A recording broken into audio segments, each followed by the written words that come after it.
And good morning and welcome to Tea and Conversation Live. Good morning and welcome to Tea and Conversation Live. Thank you so much, everyone, for joining me this morning. I have on with me a good friend of mine, Tom DeGeorge. Tom DeGeorge is running for City Council District 5. Good morning, DeGeorge. How you doing? I'm doing good, Candy. Thanks for having me on. Good. I know you are such a busy guy getting all the things done, and I'm always happy when I'm able to get you on with me. And this morning, we're going to go right into it.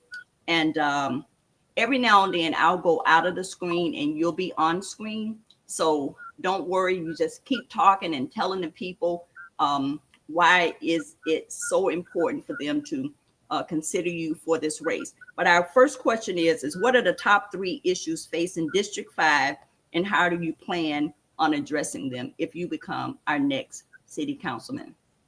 Well, I think affordable housing and public transportation is a big issue. I'll put those together because they kind of affect each other a little bit. I think support for local businesses and local artists is a big issue. And I think public safety and infrastructure is a big issue. So, with the affordable housing, I know that one of the things with city council is land use and the budget. And so I think one of the first things I push for with the land use is to see where the plots of land are and to push for city-owned property where we can control things, set that up quickly as fast as we could. Try to get the people, the other council people on board with that, and set an example where we could control it ourselves. So there was always some level of affordable housing. Combine that with the public transit because if we have better forms of public transit, it can help people save a little bit of money. And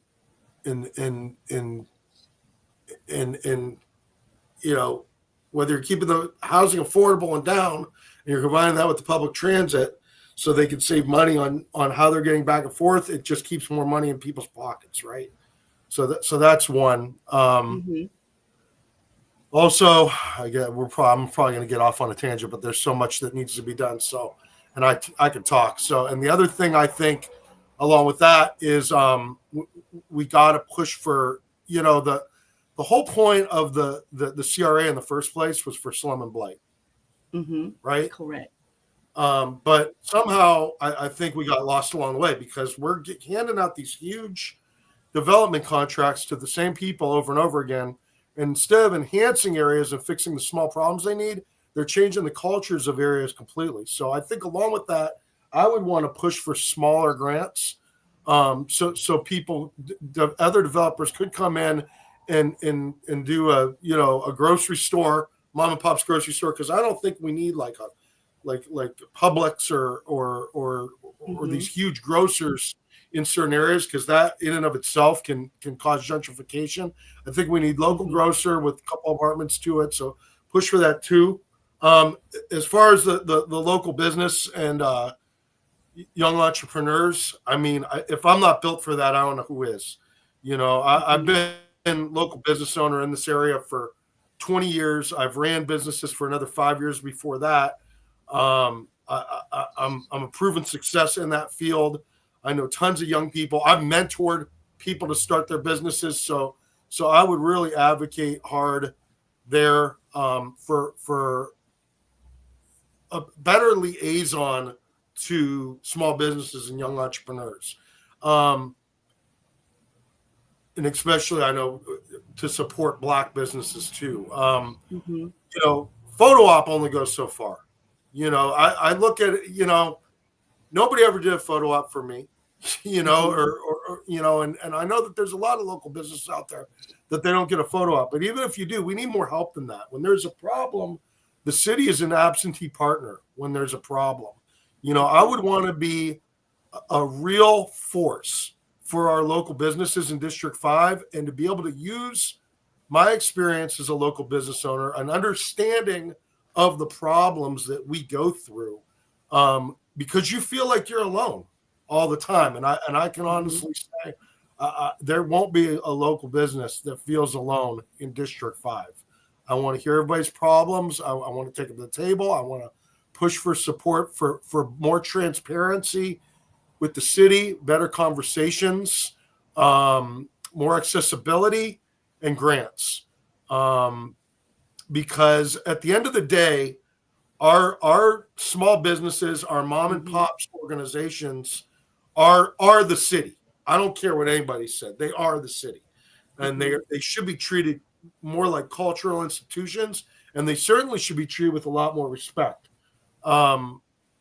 I feel like, especially when large development comes in, a lot of the times those businesses, the way it's looked at is, hey, if they go out, somebody else is going to come in. As things progress, the newer people that come in will be able to afford to pay more money, and it'll be fine. But I don't think what a lot of these decision makers pay attention to is, places like Owls down the street over there, or a place like Crowbar, or coffee shop down the street, whatnot. Those are places that people rely on. The Ring, Gold Ring, like those are places that people go to for solace. They're their neighborhood joint. They keep the community tight. They themselves are public safety vessels that keep crime down. And that will segue into public safety. Like, all these places are important. And when you have a lot of changeover in small business, where there's no stability in those communities, it has an adverse effect on the city. And I think that's important. I think that, and now we'll segue into public safety, because all these things, to me at least, really connect to each other, So you have that. You have a super strong relationship between your small businesses and the community policing effort. When I'm saying community policing, I really mean friendly police officers that want to work in those areas that they're at, that don't get moved around all the time, that get to know the people in the neighborhood, not to harass the people in the neighborhood, but to know the right people in the neighborhood to want to help them. When you want to talk about intel, nobody knows more about an area and who's a problem and who is not a problem than your small business owners in those areas. They know everything. So you have to have a strong communication between them and the department. And so then we'll go to public safety.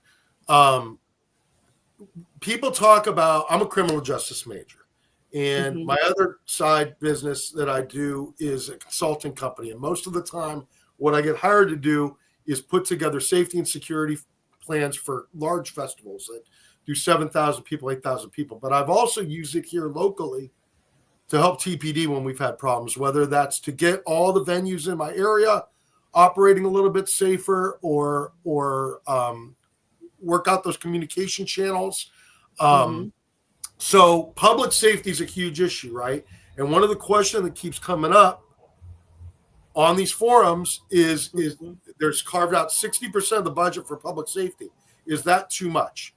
Now, the budget's already going to be set by the time we get in there, but it's still an example of how these decisions get made. And what I've been saying is the percentage, I need to know what we're spending it on. The answer is 60% too much, because public safety is important. If people in all of our communities of District 5 and all parts of the city of Tampa don't feel safe, which doesn't mean they aren't safe, by the way. There's a lot of studies. Sometimes people are made to feel unsafe when they're actually safe, because there's an agenda behind it. But I digress. That's a whole other, we could spend 30 minutes on that. But public safety. So how are we spending it? Like where's that money going? Is it going to community policing efforts? Is it going to better training so they understand the people in these diverse communities better? Or is it going on, to more tools, more vehicles? Do the cars need to be replaced? Are we spending the money wisely? And now I'm going to pick on TPD for a little bit because, TPD is important. There's a lot of officers on the force that I know that are good people. But just this last weekend, they did a sting that they were very proud of where they went into the local businesses and they arrested 19 young people on a sting on fake IDs. 19 young people that just started college. Yes. You've ruined their lives. Yeah. I mean, you've literally ruined these kids' lives. They're probably going to get expelled from college. These are young people, and I'm sorry. I mean, growing up in college, I knew a lot of people that had fake IDs. And I'm not saying it's right, but what I'm saying is that feels extreme to me. It feels very extreme to me. It feels like a use of taxpayer money where, once again, the rule of city council is to listen, right? So when that story broke out and I looked where the stories were to see what people were saying, 99% of the people that were commenting on that were not happy about it. It was the same thing. Why are we doing this? What did we do this to these kids for? And why are we parading it around like we're proud of it? Very frustrating to see stuff like that because I don't think the constituents and the community would think that that's a great use of funding. And it also, it begs the question, and I know TP, some of these guys are going to get mad at me, but it begs the question, when we say, oh, we're having problems finding officers, we're having problems doing this. This was a Friday night. This was a Friday night when they did this sting, and it was TPD, Florida Highway Patrol, and Hillsborough County Sheriff's Office. If we have a shortage, where was everybody where the real problems are in these areas? It was frustrating to me to see that, to think that, okay, we spent this taxpayer money. We're not out on the streets where we're desperately needed. We're affecting the future of these young kids. We've probably ruined their lives. Their parents just sent them out to college. And then on top of that, if you are one of those small businesses that they went into, that they stormed into with flashlights, checking people, we got a crazy world we're living in right now. Yeah. A lot of people are scared. They don't understand. We're being impacted in a horrible way by our federal and state government, which is another reason why I think it's super important we have very strong people on our city level, because we are at a point where we have to protect our home. And to see that show of force, I believe, if I was out and I was in one of those places and I saw that and we're trying to bolster our local economy, I would go, this ain't for me. I'm trying to get away from the stress, and here come all these people. I'm staying home. Yeah. I would not want to go out anymore. And it's very frustrating to see something like that. And it comes from a good place. I'm not trying to spew hate, but I would be very frustrated with that kind of decision with the state of where things are right now. I think it was unnecessary. So I hope that answers all three questions. Thank you so much, Tom. See, when somebody gives me more than 1 minute, I can talk for a long time. I like to talk. Yes, I absolutely understand. We've had so many forums and so many people coming out to be a part of those forums. If you're just joining us, TN Conversation Live, I'm on with Tom DeGeorge, candidate for City Council District 5. And you mentioned a little bit about this, Tom, but I want to ask you, how would you support the small businesses, minority businesses, specifically Black-owned businesses? Because I am the founder of Black Business Bus Tour, of course, TN Conversation, and now the Black Business Hall of Fame. How would you support those businesses in the district, District 5? I think we need, like I said, more transparency, more conversation, more accessibility. So when there's problems that happen, those businesses have a person that they can contact. I would be a strong resource for those businesses myself, but we have a position in city government that's supposed to be the liaison with small business, and it's anemic. I think you need to have somebody there when the small business has a problem, to be able to reach out to them immediately and say, hey, I'm having this problem. Where can I get help? I think we need stronger grant program, specifically for Black-owned businesses, so they have access to funding, to give them a better head start. There was something else I was going to say. This coffee still hasn't kicked in all the way yet. And I also, because there's so many businesses, right? And daytime and nighttime is completely different. So we need, like I said, because there's somebody in that seat right now, but the accessibility is not there. So you need a strong person locally that is a contact for the small business, to be a liaison. You need a city council person that has small business experience, that is a fighter for those places. And then, because there's so many businesses, I would also push, and I've pushed for it in the past, without much of an answer from the mayor's office, but I would hope that if I have a seat at that table with city council, I would want to push for what they call, in short form, it's called a nightmare. It's somebody who is the liaison for nighttime business in local economy, that understands the economic impact that those businesses have. And so that would be an added feature for any Black-owned businesses in the city, like a 7th and Grove, or some of these nighttime businesses, the places down on Main Street, that they would have a specific person for nighttime business as well. So hopefully the small business liaison would be a good channel during the day. We try to increase the grant programs for the local and Black businesses. We'd have me as a liaison, and then we have a nighttime mayor too. I think the full name of that is, they usually call it nighttime economic and culture is how they call it. And there's other cities that have had it. I think Orlando has one, and I think it would be a really good thing, because just like, and a lot of the times, I mean, I know it happens to me, but most of the time when they come to me, it's when I'm doing hip hop stuff, right? They'll come and they'll say, hey, listen, noise ordinance this, noise ordinance that. Like, listen, the noise ordinance, I understand, you got to be quiet for your neighbors and stuff. But when you have all this additional volume outside of the place, sometimes those noise ordinances are ineffective and they're flawed. And a lot of the times they try to target certain business with the noise ordinance. And a lot of the times it's Black-owned businesses that gets targeted.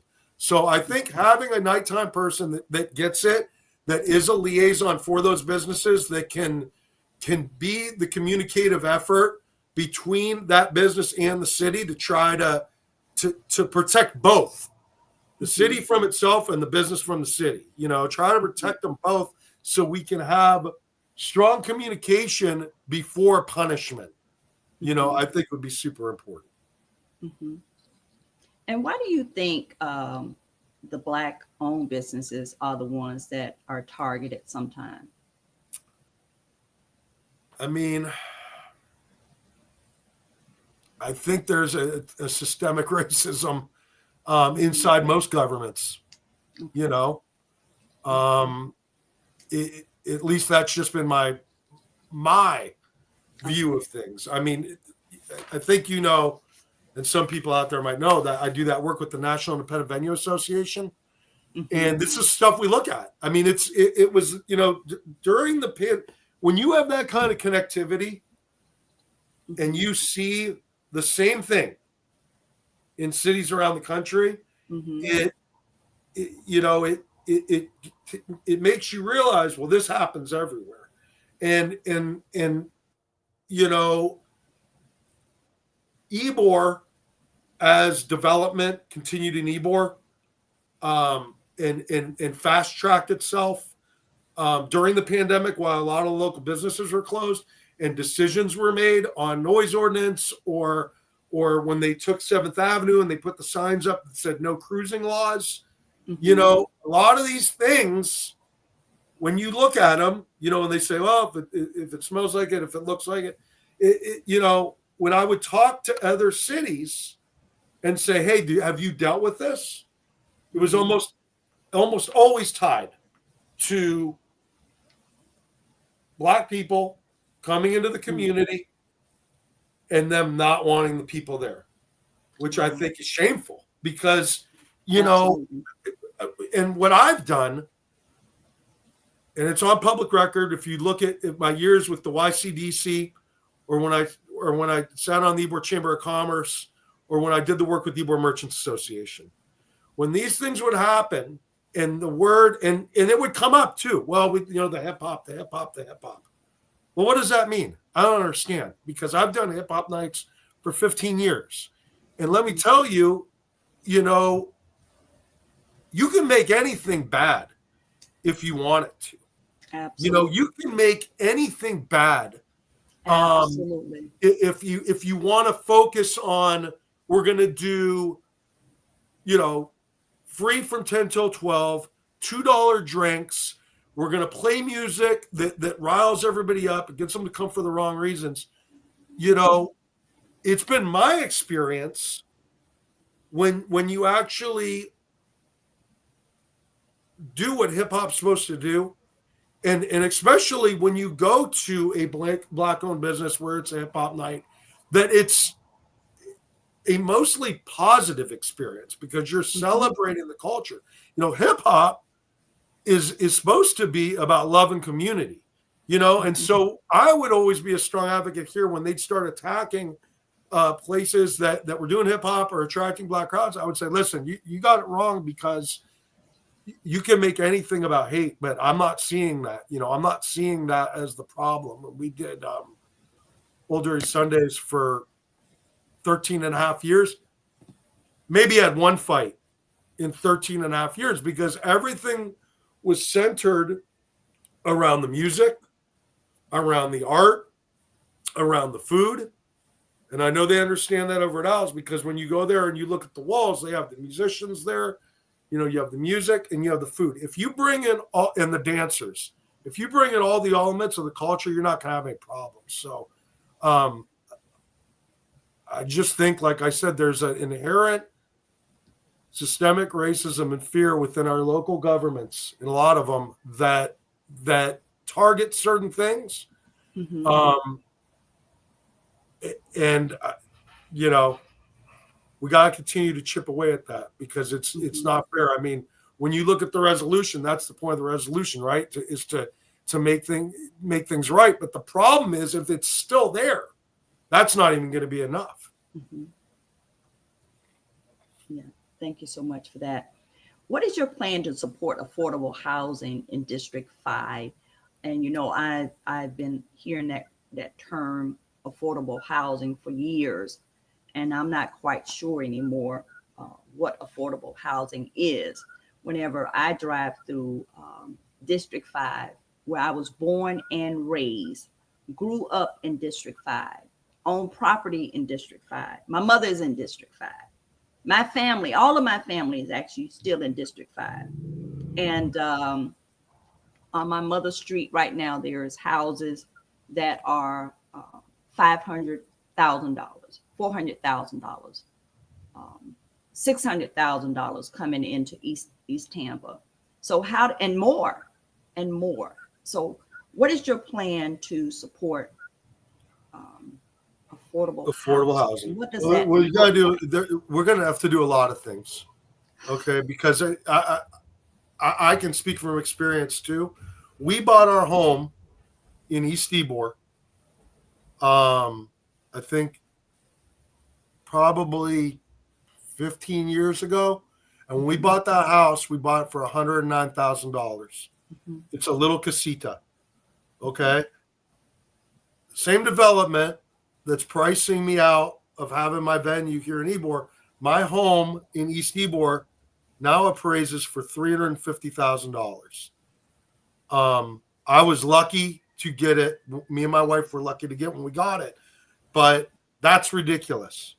My house should not be $350,000. It's a little casita. So I would say one thing we have to do is, and I touched on it a little bit at the beginning, is we got to check development. Like we can't, you got to have things that enhance your neighborhood and don't change it so much that all of a sudden the square footage of a place triples over a few years, because the wages of the people cannot keep up with that kind of development.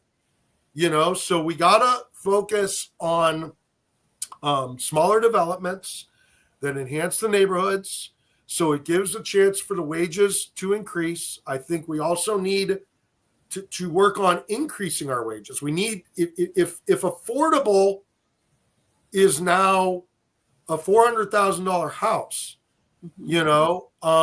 we need to figure out a way for the people locally to make more money, and increase people's wages and how they can afford to live. Better public transit, so people aren't spending money in other ways, because if the living is more expensive, they're going to need all the money they can get. I had talked about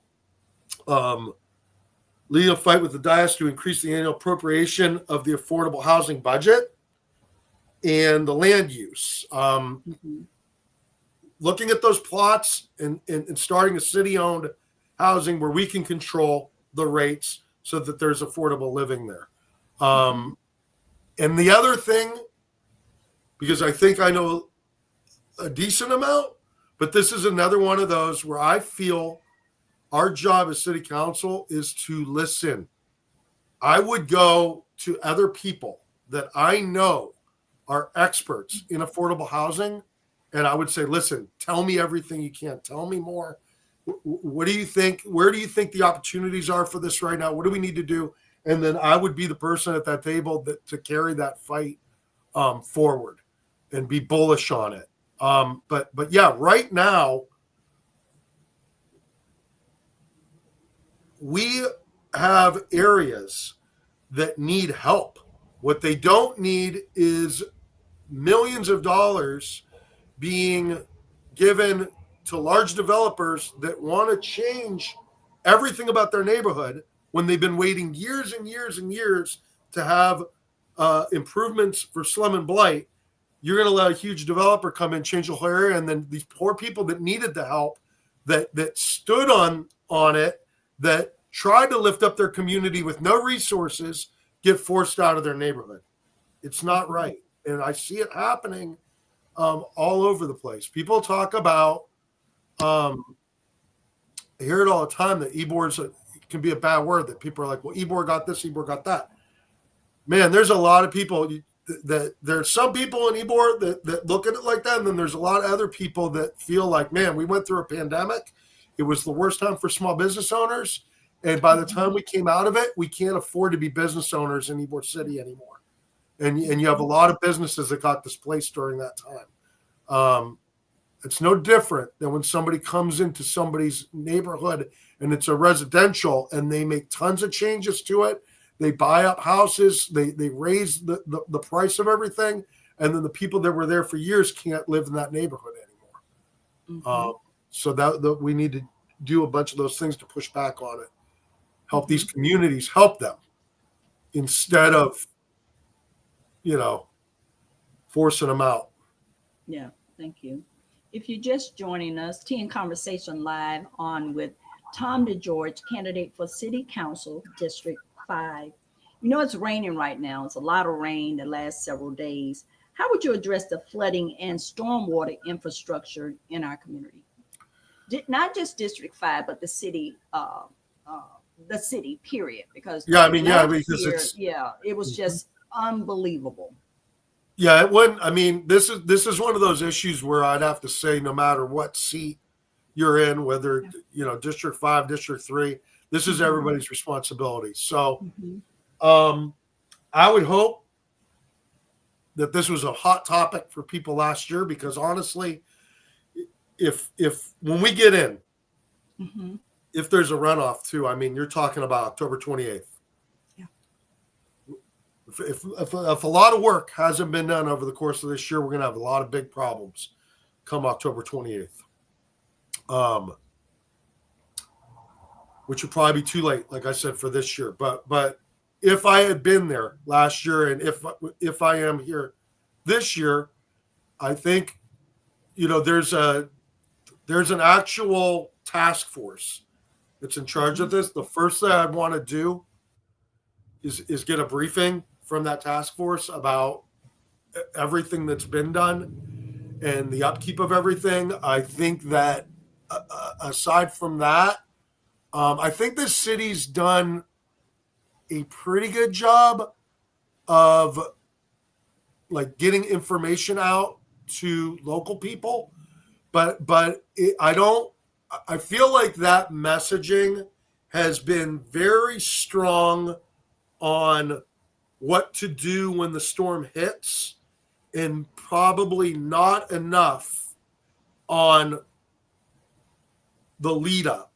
Like if you see this in your neighborhood, if you see that there's water building up, or these storm drains, or there's too much debris over here, this is the number you call right away. This is what you could do to manage it yourself. I mean, we keep saying like it takes a village. Hurricane, these storms, what they do to our communities is probably first and foremost is getting as many people involved as possible, activating the community so we're all on the same page and looking out for one another. I think a very strong communication issue, having point people that we can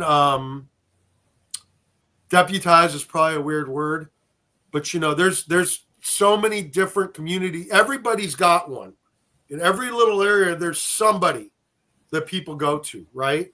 So having those points of contact. So in District 5, maybe there's 50 of those people that are on my list that are getting the information to me so I can get the information to the city to make sure that we're doing everything we can, not in July and August and September, but year round. This is going to be a year-long thing, and I'm really concerned about this year because like we were talking about, I think before we even start recording, we're already having flooding in East Ybor. It's already happening. So just whatever it was on Sunday, even Adamo, I was going up and down Adamo to go to from here to Sam's Club, and Adamo was flooding. Had 6 inches of water on it. Cars were spinning all over the place. And I thought, wow, Adamo, this isn't even Bayshore, So, like I said, I'd want to keep a really close eye on that department and on the task force, but also have really strong communication with the different people in all the different neighborhoods within District 5, and encourage the other council members to do the same. I think it's going to take a full effort. And once again, I'm hoping that they've been working really hard over the last year. Excuse me. Yes, absolutely. And how do you plan on bringing some programs or with the programs that are already there for the youth in our community? Well, I don't know that many programs for the youth. So I think we need more programs. I think we need to not just have more programs. I think we need to partner with nonprofit organizations that are out there too, and work hand in hand with them and learn from them, help enhance their programs, but also work with the for-profits, the local businesses that support the youth. Places like my place, that work with many young people, young artists. I think we need to include music a lot and the arts, because those are, sports. Sports is great, but I don't think there's enough focus on music and the arts. I think that kind of brightness can really help a neighborhood. I've been saying that I really want to get involved, whether I win or not. This is something I've been wanting to do, but I know a buddy of mine that my friend that does rock the park over at Curry Sixon Park has already sent a proposal to the city months and months ago to try to do something over at the Perry Harvey Senior Park Band Shell. I would love to use my resources. When I say that, I don't just mean money. I have years and years and years and years in the music industry, and I know a lot of people, and I know that aside from the city using the budget to get that band shell where it needs to be, I'm confident I could also pull in other partners that would donate sound equipment, that would donate their knowledge. Resources is really your intellectual property, and put something out there so we could get young artists in those areas at a reasonable time, and make that a centerpiece of the community. And I would focus on the young people. One thing I had brought up was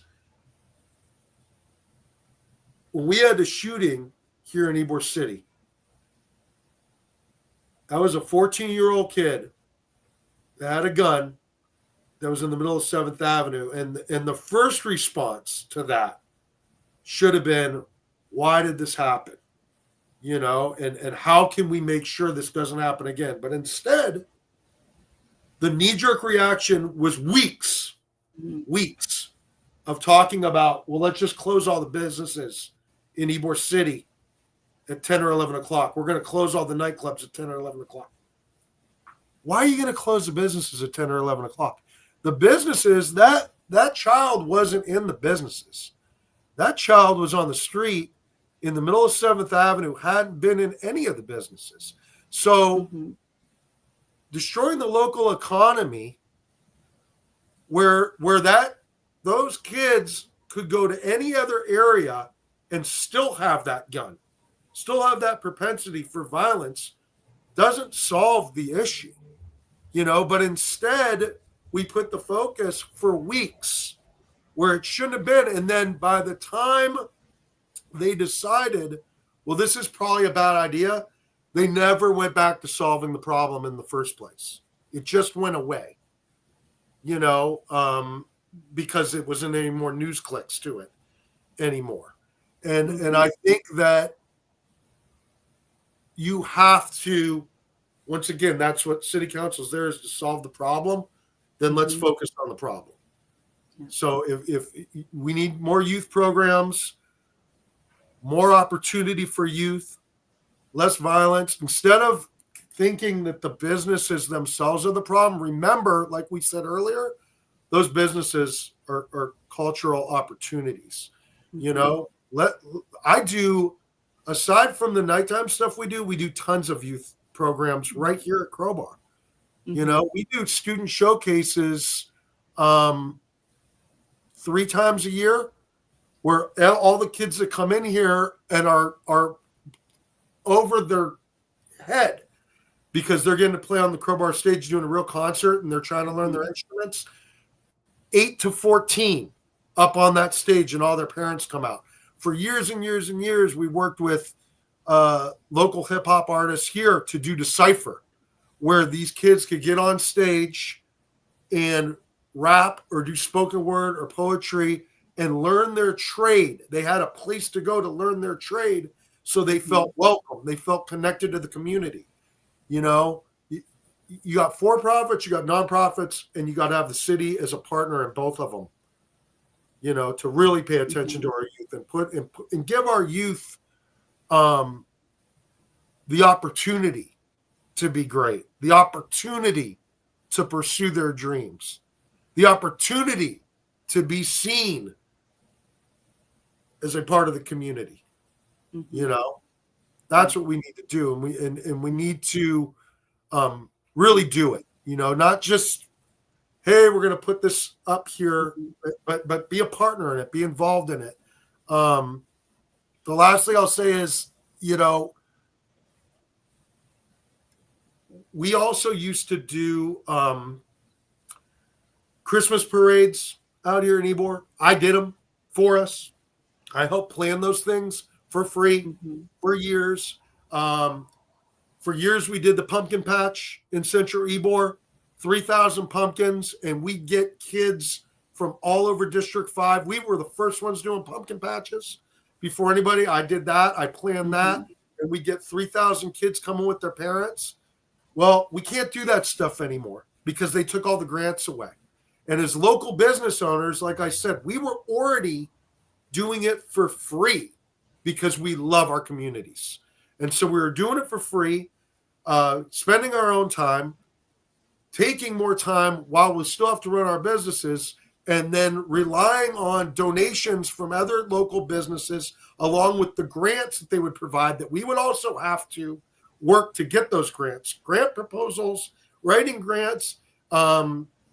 To receive those grants is a lot of work. I mean, there was usually 6 or 7 of us every year working on this stuff. It would take hours and hours and hours, and then they pulled all the funding. So you take the funding away for all these other things, and then on top of that, you have businesses that just are struggling anyway, and it's a real damper on what we can do for our youth. If anything, we need to get some of those grants back. Yeah, thank you so much. If you're just joining us, Tea and Conversation Live, I'm on with Tom DeGeorge, candidate for City Council District 5, and this is a special election.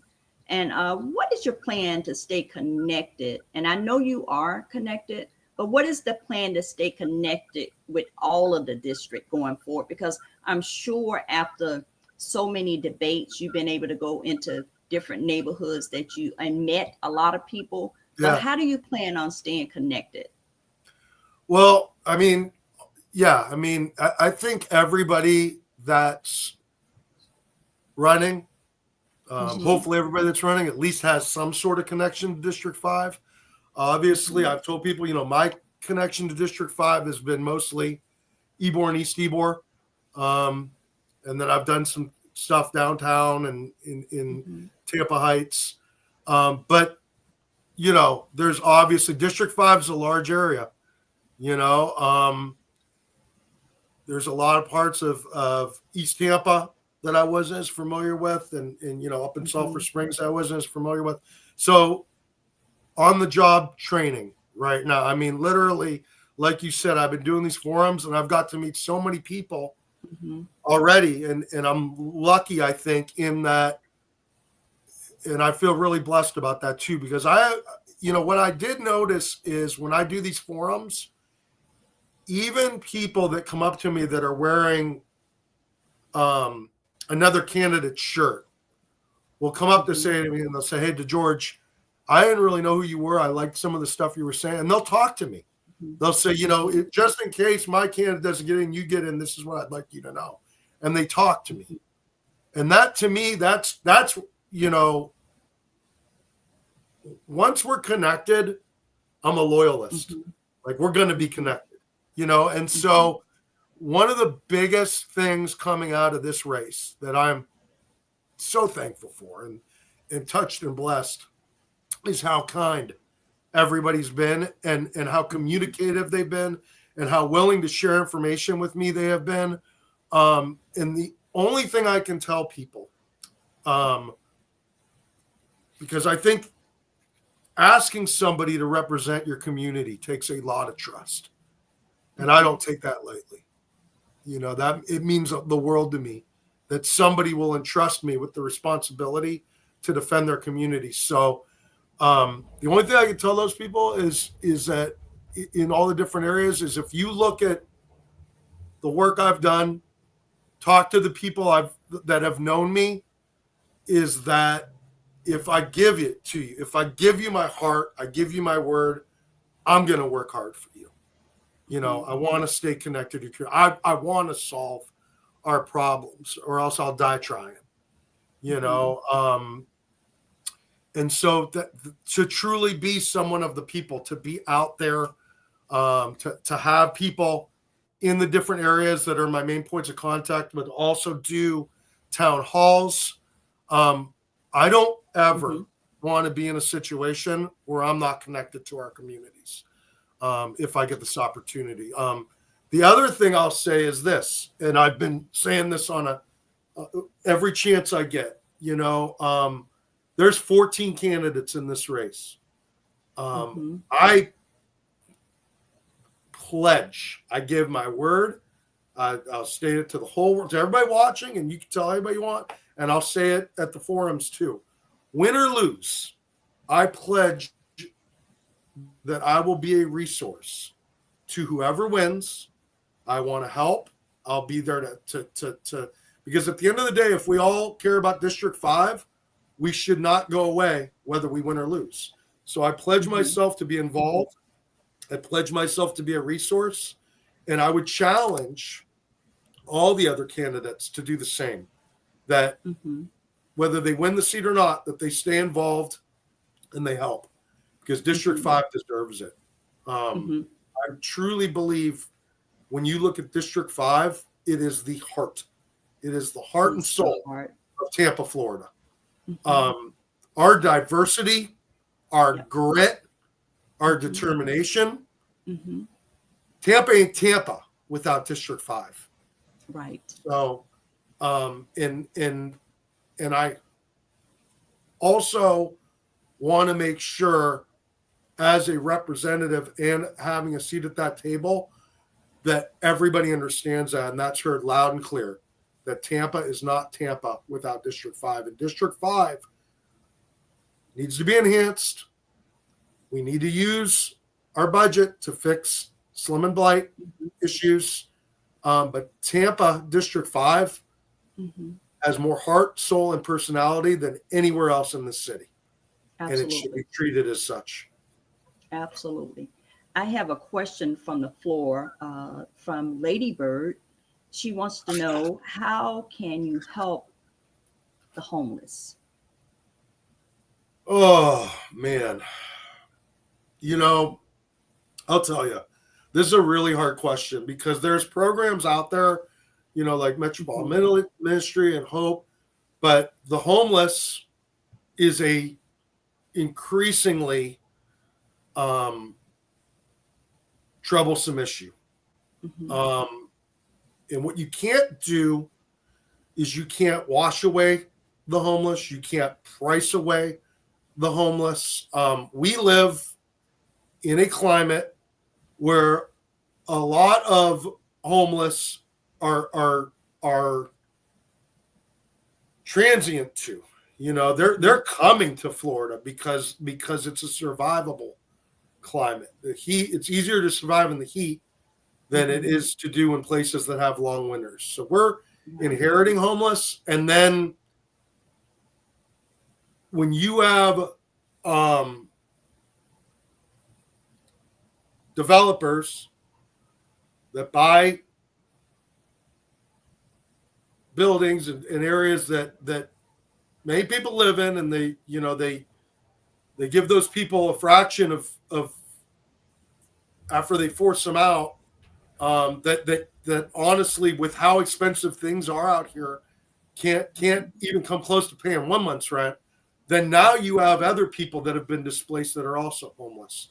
So, you know, this is going to sound like a stretch, but once again, you got to stop the bleeding, number one.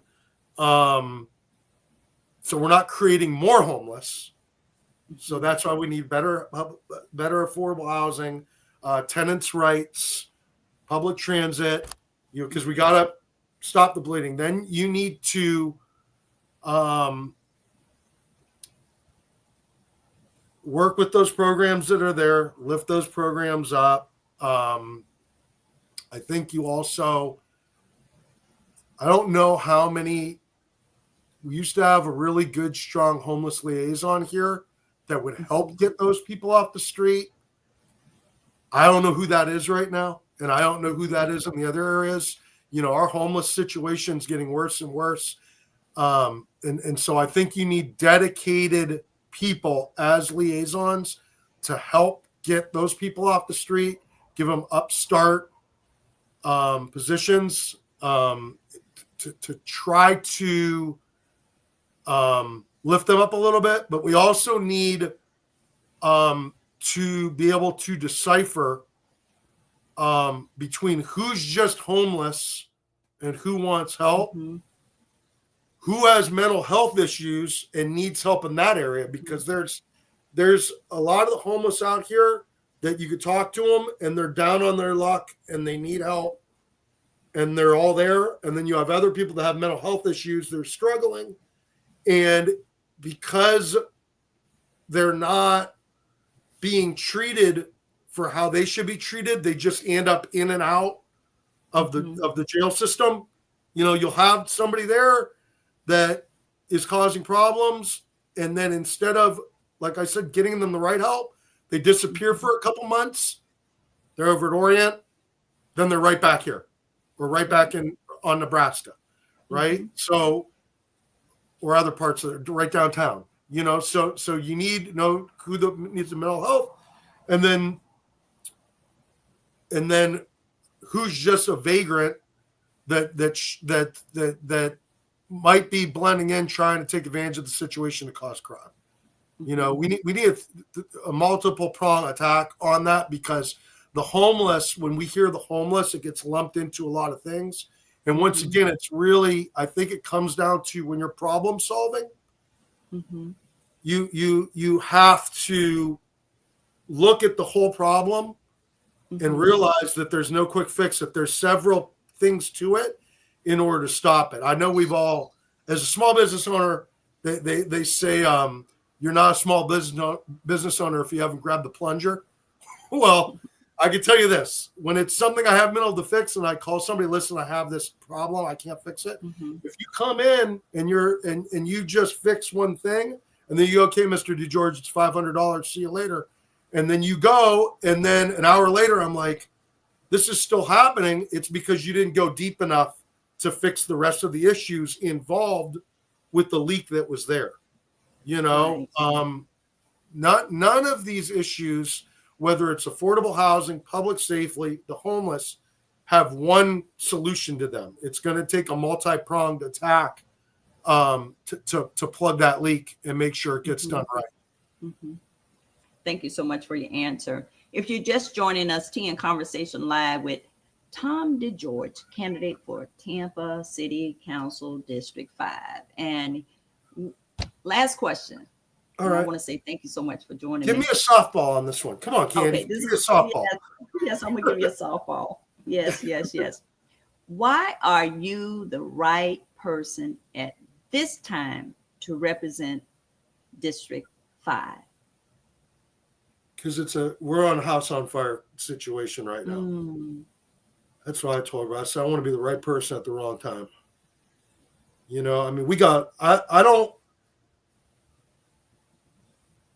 I look at things that are happening in our city right now, and I look at how we're being impacted on the federal and the state level. And I've been in it, over these past 5 years during the pandemic,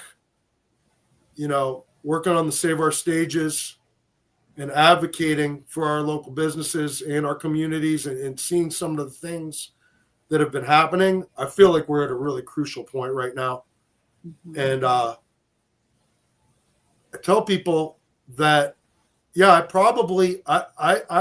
I would stand firm that out of all the candidates, the one thing I can say is I talk to hundreds of people every week, and everybody I talk to, when I ask them how they're doing, they're struggling, and I've been struggling, and so my venue's a 400-person venue. Things tend to hurt the weakest first. And so with what's happening with my business, I always tell larger venues, if they're doing okay, I'll say, listen, if you're not feeling the burn yet, I'll already be eviscerated by the time you start feeling on your feet, right? It's the same thing with our city. The people that need the help the most are going to be feeling it the worst before you go up the ladder, right? Right now, out of everybody I talk to, the only people that aren't really struggling are the upper middle, like upper middle class. If you're a young person, or if you're minority, or LGBTQ, or poor to middle class, or a local business owner, or a young artist, there's not enough distribution of wealth and shared prosperity. There's a lot of people struggling, and I really feel like we're at a time where we need somebody in that seat at the table that has walked into the fire and felt the burn themselves over and over again.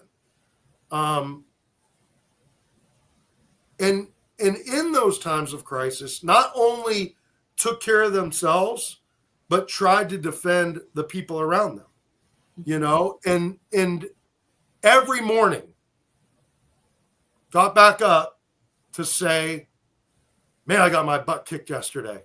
Let's do this again. Like kick my butt over and over again because I'm going to keep coming forward. And it's like I said, I know that there's a lot of people out there. They probably don't know me. Ask anybody that's known me or ever worked with me. I will not stop fighting. I've been a lifelong fighter. Every time there's an issue, I'm there. And I've gone up in front of city council many, many times and been told, hey, you only have 2 minutes. And I'll say, okay, that's fine. I'll go back to work in my neighborhood, and I'll do whatever I have to do to help my neighborhood. And I just, like I said, I really want to take that passion, that grit, that fire, and that determination to this city council seat, District 5, and really be a force for change, and be a voice at the table for our people in District 5 that need it the most. Mm-hmm. Yeah, thank you. Thank you so much for that. Tom DeGeorge on with me this morning. He's a candidate running for City Council, District 5 in our great city. And he got those fists up. He said, listen, I'm ready to fight. I'm ready to 4 years. Happen. Boom, boom. Yes. Yes. Let us know when the election is. I do have your website up. So if anybody would like to know a little more, you can definitely go to the website, www.DeGeorge for Tampa, and that's FORTAMPA.com. You can go to his website and get more information. You can get in contact with him as well. If between now and election day, you want to have a conversation with him, I know he's open for that as well.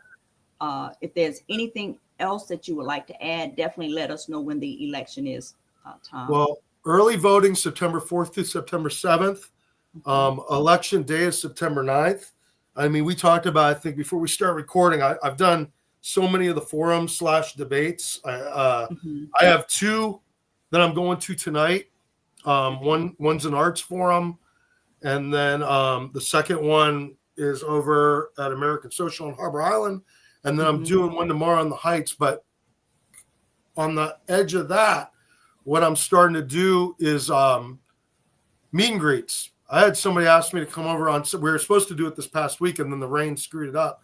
But this Saturday, I'm going and we're doing a barbecue, and I'm just going to go. And I told him I'll flip the burgers myself. So if there's anybody out there, like you said, that wants to talk, I'll come to your neighborhood. Like, let's go. Like I'll come out. You know, take me around, show me where you think the problems are, what your biggest concerns are, where you need help. Or like you said, reach out to me. Let's have a conversation. There's nobody that's going to come into the seat. I don't care how much experience you say you have. Our problems today are our problems today. And so experience goes out the window because we're on the job solving, you know, and then who's going to get the job done, you know, the best way as quick as possible. So a lot of this is going to be listening, and I want to listen. I want to listen to as many people as I can so I can be effective on the job if I get the trust to take this position. So that's it. I feel really good. I really appreciate you having me, Candy. Absolutely. Absolutely. And I have to say, you are more than welcome to join us from now, time and time again, when you are up on a Saturday morning for tea and conversation, which has been going on in our great city for 20 years. And it's at Al's Finger Licking Good Soul Food. It's from 10 a.m. to noon. Everyone has always been welcome to join us for tea and conversation. And our next one is September 13th, right after the election. Yeah. So if we have a runoff, the two candidates are invited to join us for tea and conversation. And with that being said, I want to say thank you to everyone that tuned in this morning. And if you would share the video, if you would like the video, and make sure that you let someone know we have this special election coming up September 4th through the 7th. Election day is on the 9th. And make sure if you receive your early ballots, that you are getting those ballots back, because we don't want people just holding on to those ballots and not knowing that it is an election. This is an election, and we need everybody on board, making sure that they get those ballots back in, and definitely that you are at the polls September 4th through the 7th, and election day is on the 9th. With that being said, thank you so much, DeGeorge, for joining me, and I'll see you in those streets. All right. Thanks, Candy. You're quite welcome. Bye-bye.